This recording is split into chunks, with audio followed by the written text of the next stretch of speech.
Hi, and welcome to another episode of Ask Elly, Intuitive Insights and Your Questions Answered. Today, my guest is Rebecca Hardcastle Wright, PhD, foremost pioneer in exoconsciousness. And Rebecca founded the Institute for Exoconsciousness, the first post-disclosure organization dedicated to fostering co-creation between natural humans and off-planet intelligences. I gotta take a breath. Rebecca, welcome. Thank you, Ellie. Thank you. And I'm just going to continue to read a little bit more about you to introduce you to our listeners and or our viewers. And there's also going to be links to Rebecca's websites and her information. So Rebecca's contribution in the field of exoconsciousness and human extraterrestrial engagement includes Originator of Exoconsciousness. Rebecca introduced the concept of exoconsciousness, which focuses on our innate human ability to contact, communicate, and co-create with extraterrestrial, multidimensional, and spiritual beings. And it is now in the mainstream use and it is featured in dictionaries. Rebecca has authored many publications and books, and I'm going to leave some of this, if that's okay, and put it all down in the YouTube description so people can find you and read about it, because it's a lengthy bio, and I want to start talking to you about some of the really exciting things that we started talking about before we were on live. So, so welcome. Thank you. Wow. It's wonderful to Even, be here. Oh, your vocabulary as a linguist, I have to practice saying these words and I had to get some definition. Just a little bit. Can we talk just a few minutes on exoconsciousness and what that Mhm. is so people who are hearing this for the first time can get an understanding of that? Is there a way to do it? Yeah, let me just briefly just share the roots of it. Uh-huh. I'm a childhood experiencer, so I was one of these children that came in and I just blew in psychic and I had Oh, just many childhood experiences, going on craft, having extraterrestrial or different spiritual beings in my room. I remember my mother had this book called If Jesus Came to My House. And I remember I looked at her when I was little, and I said, Jesus comes to our house all the time, Mom. I mean, I was just like, I was hooked up.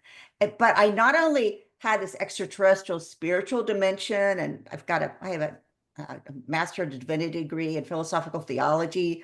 So, but I also, as a child, I had underground experiences within the inner earth. oh I my. lived in Clarksburg, West Virginia, small town, very porous, coal mines, lots of like Celtic, Scotch, Irish people. And so that was my life as a child. And then I moved to Phoenix in the early 90s. And for the first time in my life, I was around extraterrestrial experiencers. And I moved to this small town outside of Phoenix, Fountain Hills. And I was with a group of extraterrestrial experiencers or psychic experiencers. And that was the first time as an adult I was able to walk into this field and discuss it with critical thinking and rationality and all the cognitive abilities that I really didn't have as a child. I just Mm, mm. fell into it.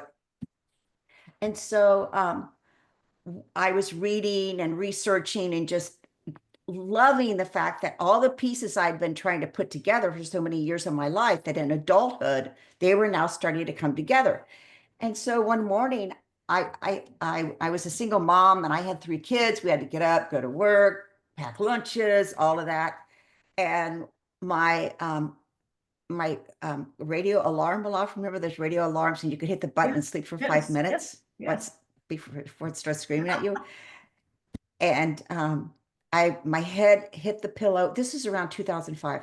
My head hit the pillow, and the word exoconsciousness came not just in my mind, but it came in my entire body, Wow. Okay.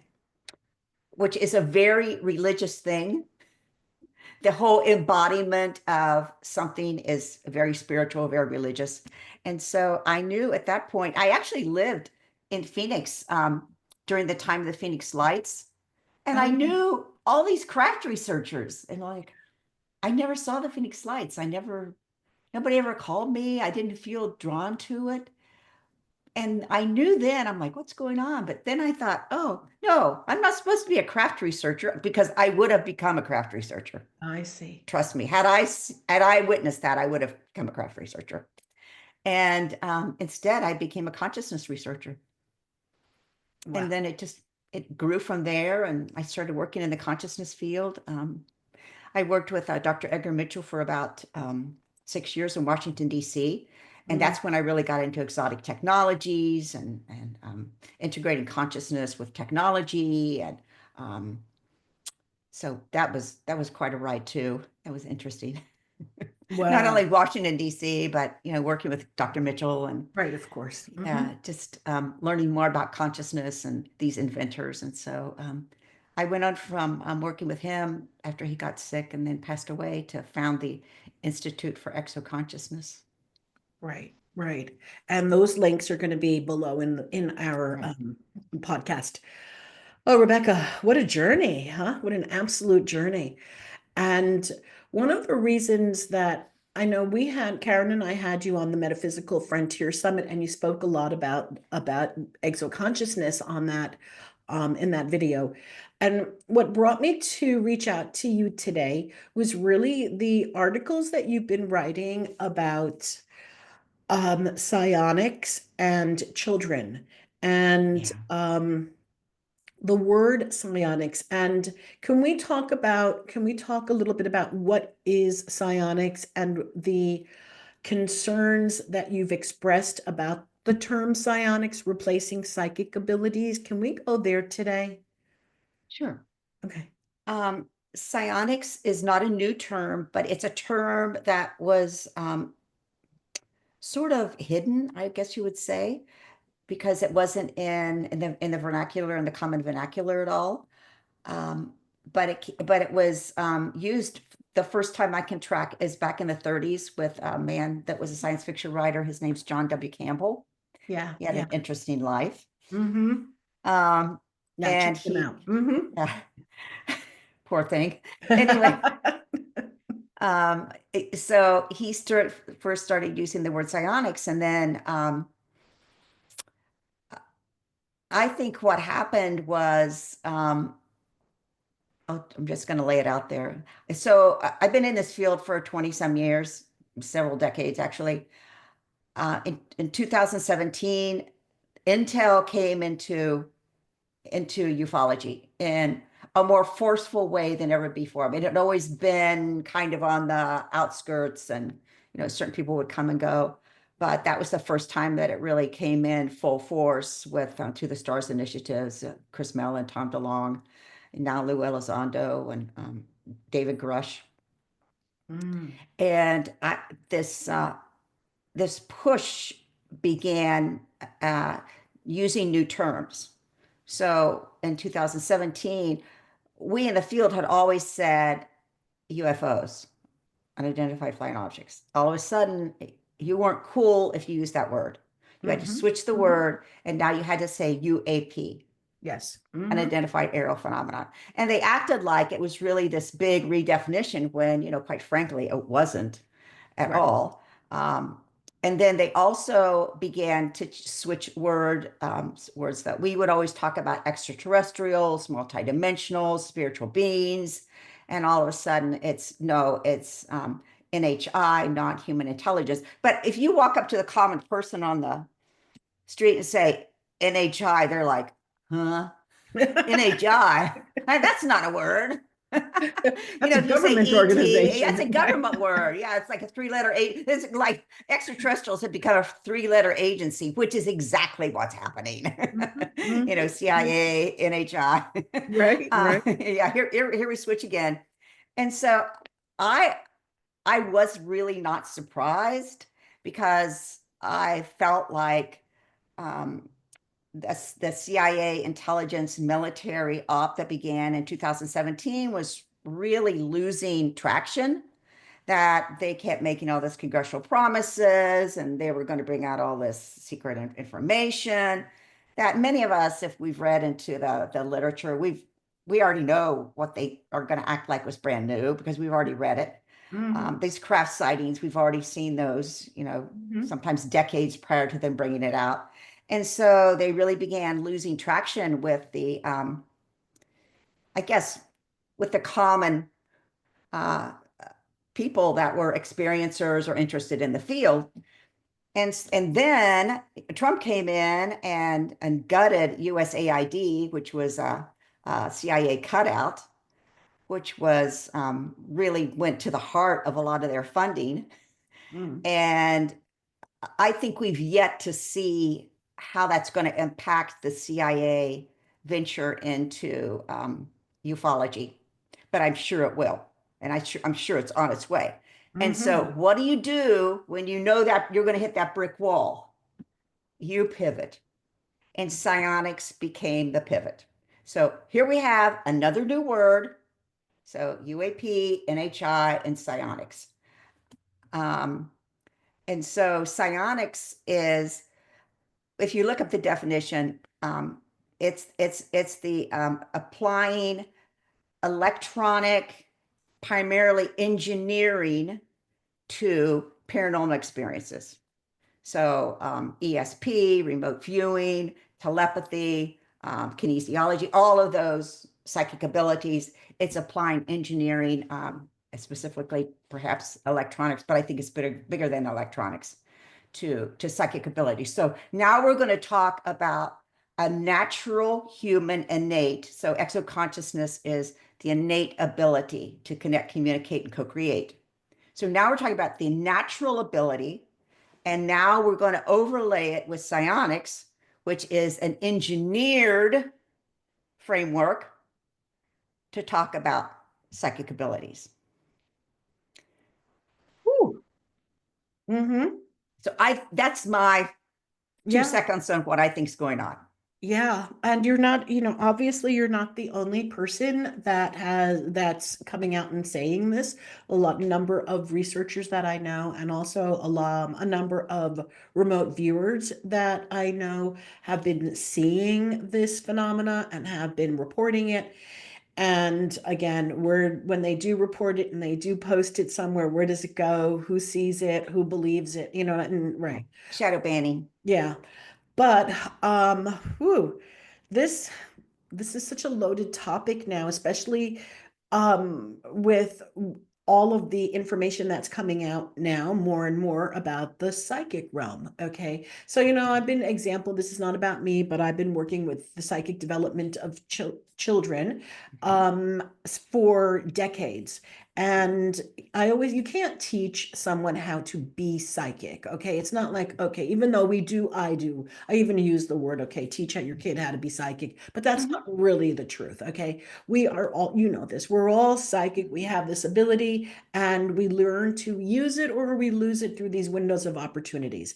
And so when, um, when I started to do this work back in the day, it all felt very pure and easy and harmless. It just felt very pure.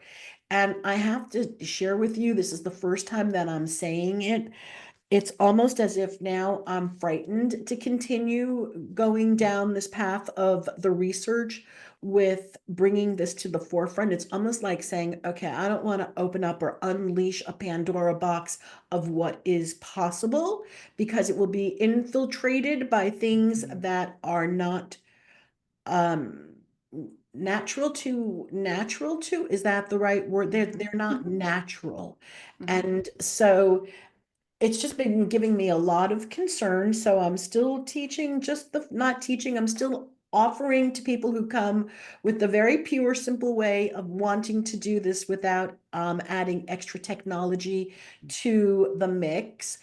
Um, but it's becoming very clouded for me as I go and walk down this path. And it's almost like, oh, do I really, really want to go here? Because, we know. Can we talk about one of the reasons I reached out to you, even though, I reached out to you because of the experiments that were done with children back in the day. And you wrote a beautiful article on that in Substack, and we'll have the links to that also. And again, where we've gone before doesn't mean we can't go back and revisit those things in a different form. Thoughts? I totally agree with you. I think all of us have been caught in seeing something that has been unseen. Mm-hmm. Mm-hmm.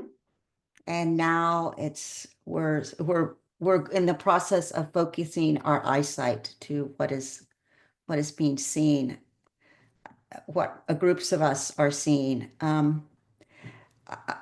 know when I was working with back to Dr. Mitchell. So when I was working with Dr. Mitchell in Washington, D.C., I'm friendly, it's kind of this cute woman, whatever. People tell you things. They Yeah. tell you things. Yeah. I Yeah. just drop a few questions, and here you have it. And I started hearing about, transhumanism and AI and all the plans that were being laid out at DARPA and all these different agencies. And I actually lived across the street from the Genome Project at one point. So I said to my daughter, I'm like, what's that green serpentine building across the street? I was living in this apartment complex called Avalon, of course. So across the street from Avalon.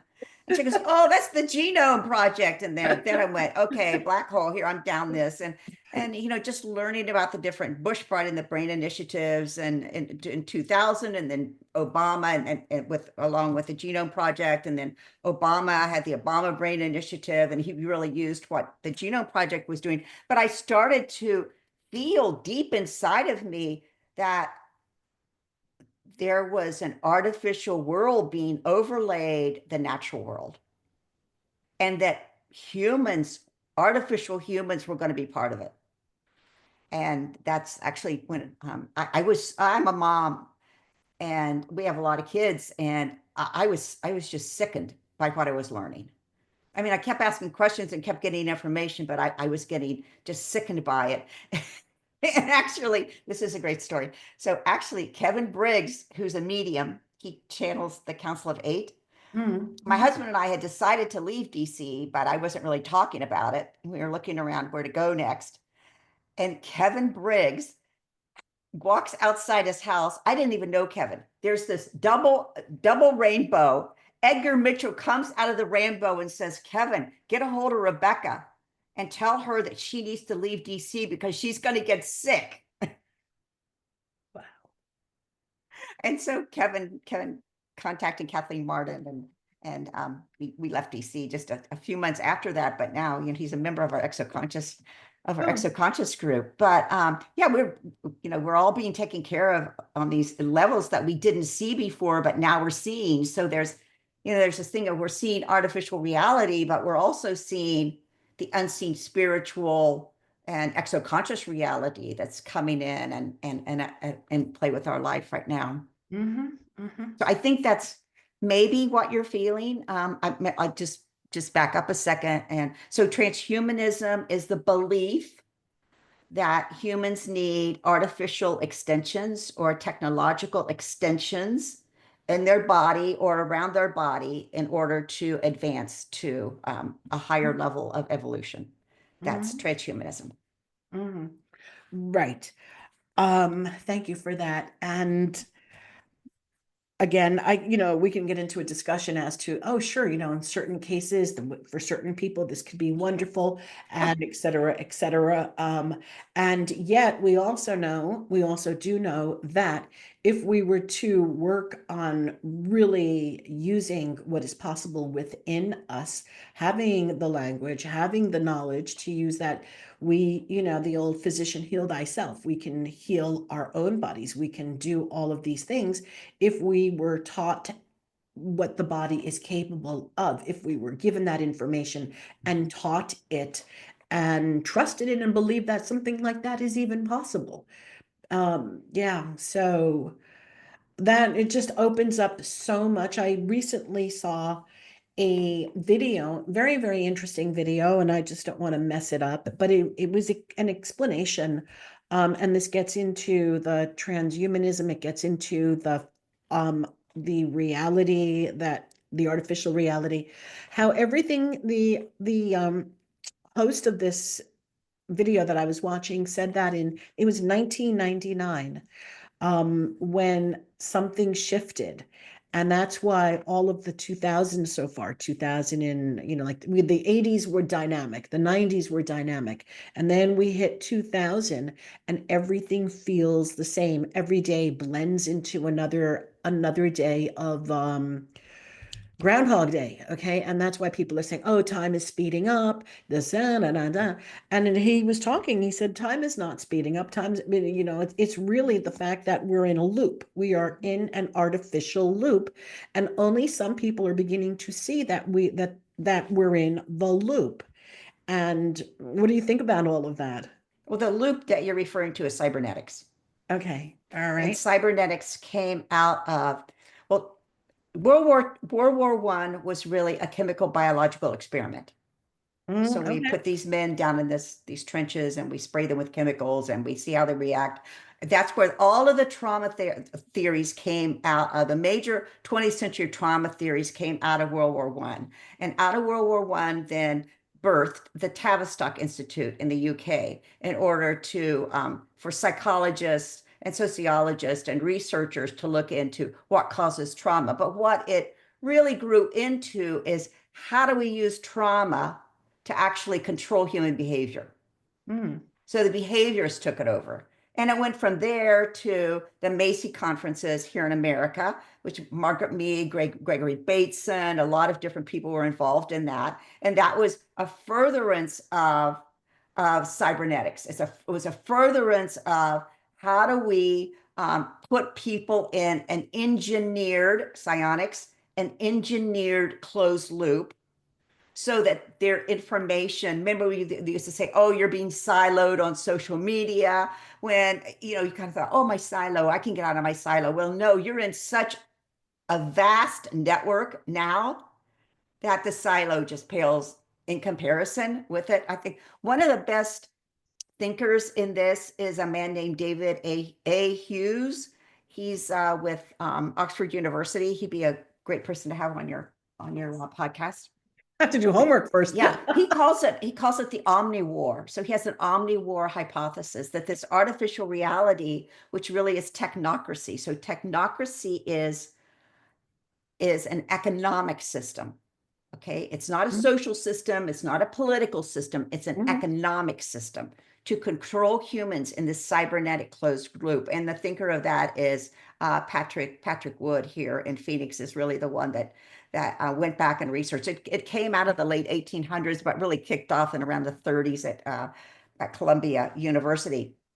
And so that tracks into that whole, Catherine Austin Fitts calls it the financial control grid, central bank digital currencies. And China was really the first experiment in how social controlled currencies would work as part of, and it's another iteration of a cybernetics closed loop. And the reason I think exoconsciousness is so important is because from the very beginning, um, 2004, 2005, I don't know what it was. I was writing that consciousness is beyond the brain. Yes. I didn't really know Rupert Sheldrake or any of these, Stuart Yeah. Hameroff or any of these thinkers around this.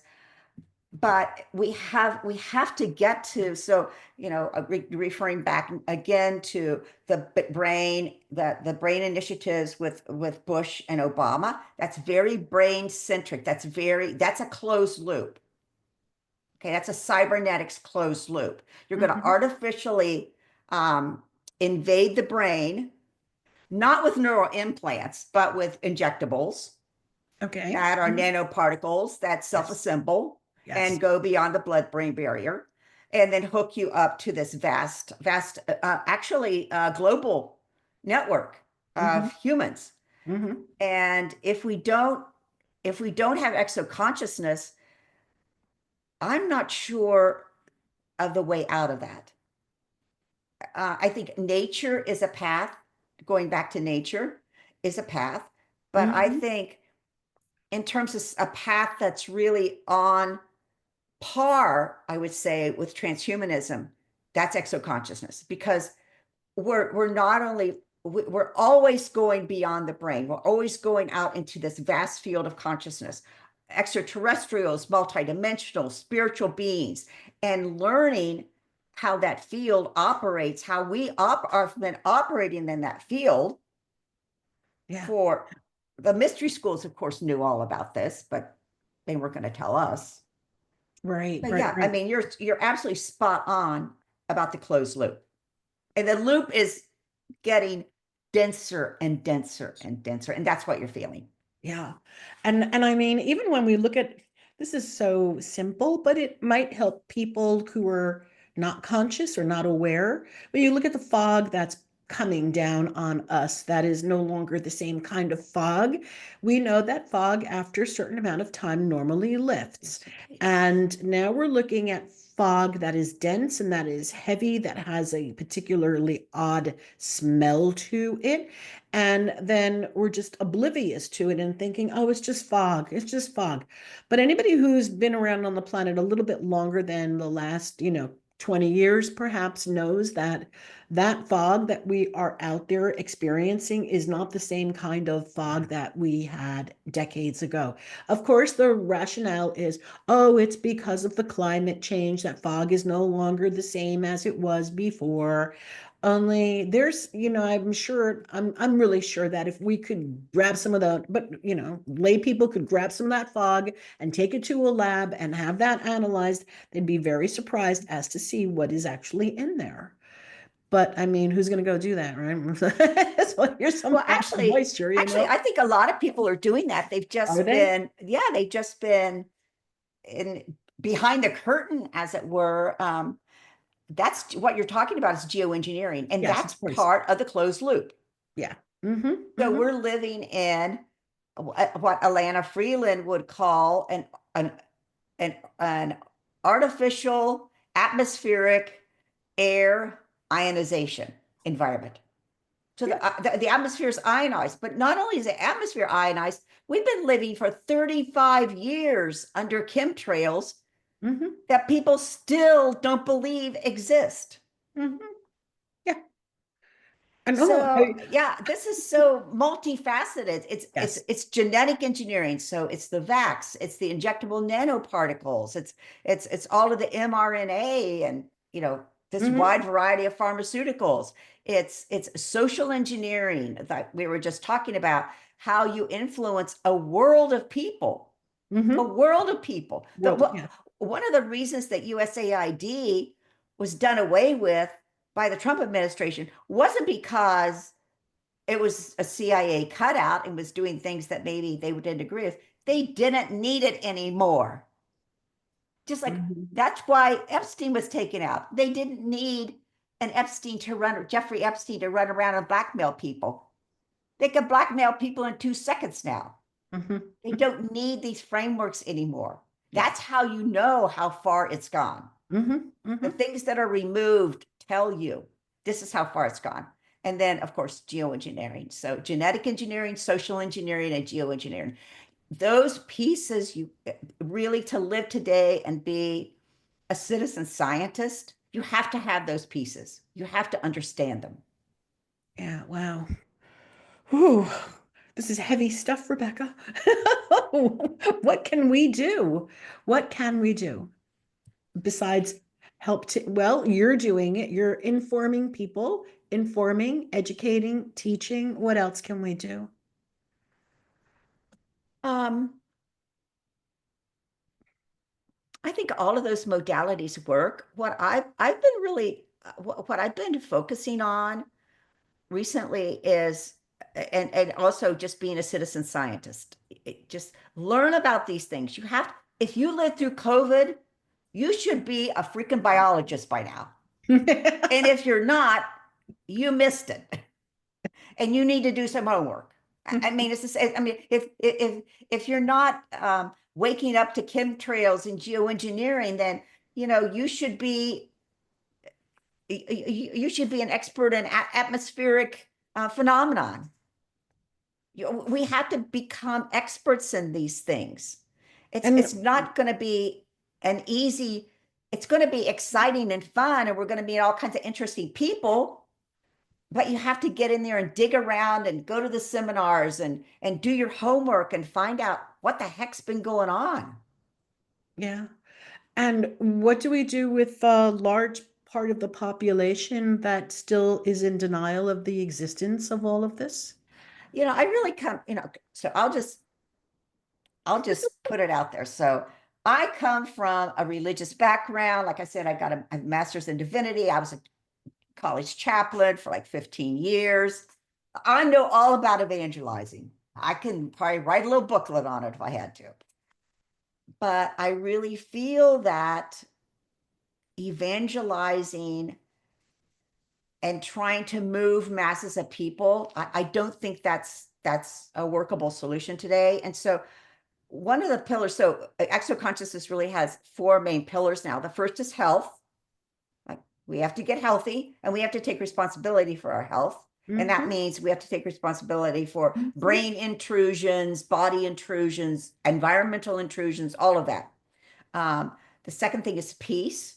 Like, we have to come up with some new models for peace. There's a Mm-hmm. new type of Mm-hmm. warfare going on Mm-hmm. here, and you maybe have the blinders on and think that you're not involved, but everybody is Mm-hmm. involved now. Mm-hmm. Everybody. Mm-hmm. Um, Great. the third one is become a sovereign moral human. And that means use your critical thinking, use your ethical thinking, hold yourself personally accountable for Yeah, what's happening in your personal life and in the absolutely. life of the people that you love, people that are part of your community.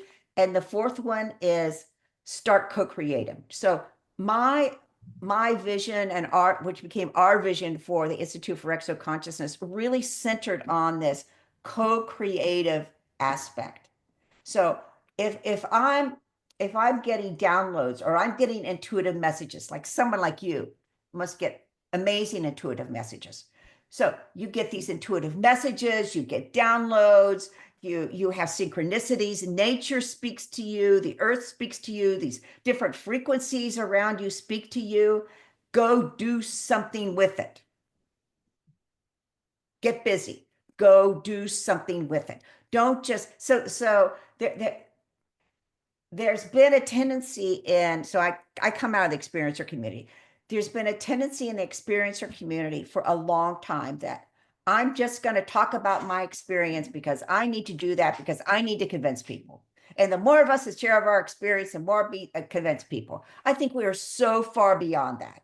Not to I mention agree. the Hollywood intrusion into that, CIA-led Hollywood intrusion into that. It's really now about, so how are you going to live your life? Yeah. What projects are you going to, what are you going to initiate?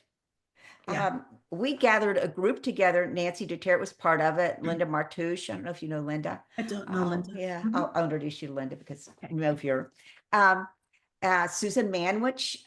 Do you know Susan? No. Susan is amazing. She's working with she's getting her PhD on how the geo in the geomagnetics of the earth, so the natural movement that the sun is doing, how it relates to the earth right now, those natural phenomenon, Yes. how Hmm. that affects humans. Yeah. Is that a Okay. cool PhD? Yes. So And cool. yeah, amazing that that wasn't even thinkable. Well, she had to go to Germany to get it, Oh, so that's all right. I was gonna yeah, say, it's yeah. like, oh yeah, where do they So do that? Okay. so we all got together, and this was kind of during the elections, and I said, oh, I really feel like we as a community need to step up and have some kind of something to say as Hmm. exoconscious humans about Hmm. what is unfolding. And so, you know, Linda really came forward with a lot of great ideas, and Nancy, put things together and tied it up. And Susan was very influential, and we composed a planetary constitution. Oh, It's how cool. available on our website. Oh my God, I'm gonna go check it out. I'm Yeah. checking that out. That's So awesome. yeah, Hmm. so our it's exoconscioushumans.com, and then it's also up on our YouTube for Okay. Exoconscious Humans Okay. YouTube. But we just read it, and it's such an empowering piece of work that that's just an example. You do something, you get busy and you do. I mean, that could really be seen as a policy initiative. Yeah, Like that's a yeah. constitution for going and becoming an interplanetary species.